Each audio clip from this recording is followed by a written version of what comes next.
ήδη στον πρώτο της χρόνο. Φτιάξαμε το πάρκο του Αγίου Νικολάου. Φτιάξαμε την Κάτω Ηλιούπολη και άλλα πάρκα. Έχει κάνει αυτή η Δημοτική Αρχή ήδη στον πρώτο της χρόνο πολλά βήματα τα οποία δεν θα μπορούσαμε να τα κάνουμε αλλιώς. Γιατί πάρα πολύ απλά, και τα είπανε πριν και ο Αντιδήμαρχος Οικονομικών, πήραμε ένα Δήμο ο οποίος δεν είχε ταμιακά διαθέσιμα.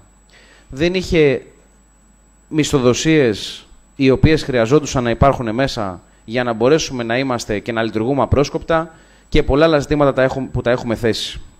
Και θέλω να πω σε όλους τους τόνους ότι το 2028 ο Δήμος θα παραδοθεί στους πολίτες πολύ καλύτερος, οικονομικά σταθερός και με έργα πνοής. Και θα αποφασίσει ο Ηλιουπολίτης εάν αυτή η διοίκηση έδωσε αγώνα, εάν αυτή η διοίκηση έκανε τομές και εάν αυτή η διοίκηση αξίζει και θα το αξίζει να έχει ακόμα μία θητεία, γιατί το πλάνο μας δεν είναι μόνο τα επόμενα 4 χρόνια, είναι τα επόμενα 10 χρόνια της Ηλιούπολης. Εμείς θα την αλλάξουμε και το λέω αυτό γιατί εμείς είμαστε στο Δημοτικό Συμβούλιο αυτή τη στιγμή.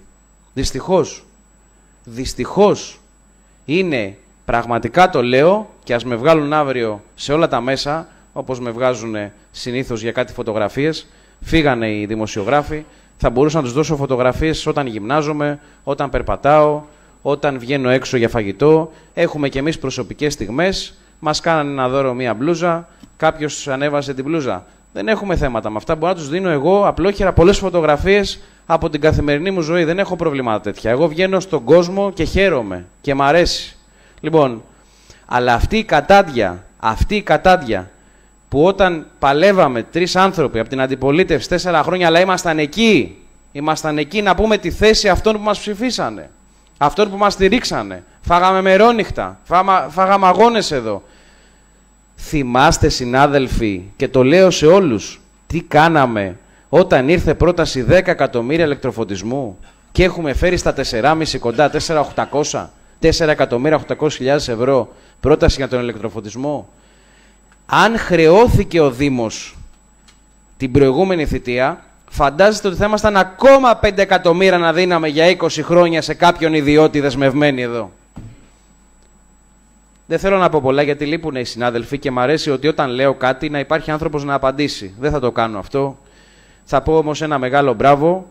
Θα πω ότι ο Δήμος νοικοκυρεύεται. Ο Δήμος με τεράστια προβλήματα, με τεράστιες αντιθέσεις, με τεράστια εγκατάλειψη, μεγάλη εγκατάλειψη.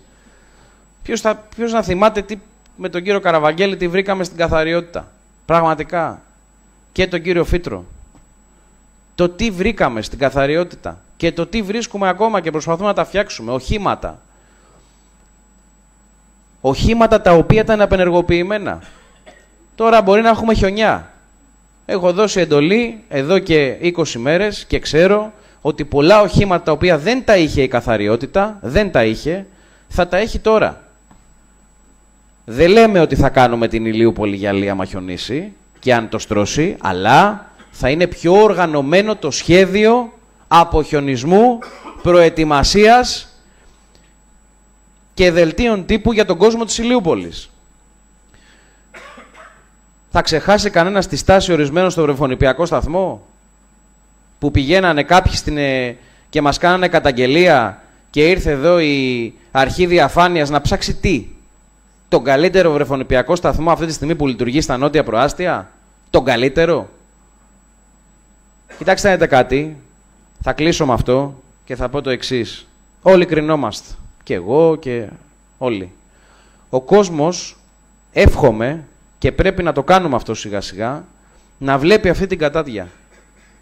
Πρέπει ο κόσμος να καταλάβει ότι εδώ υπάρχει μια διοίκηση που ό,τι κάνει,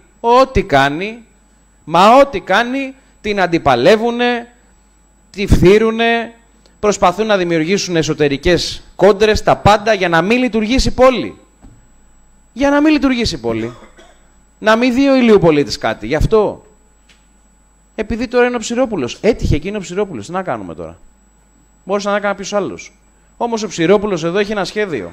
Έχει ένα όραμα και έχει και θέληση. Όπως και οι δημοτικοί του σύμβουλοι. και το καράβι θα το πάμε. Τελείωσε. Λοιπόν, αυτά είχα να πω, κυρία Πρόεδρε. Και ευχαριστούμε, κύριε Δήμαρχε. προσβλέπω στην ψήφιση του προϋπολογισμού.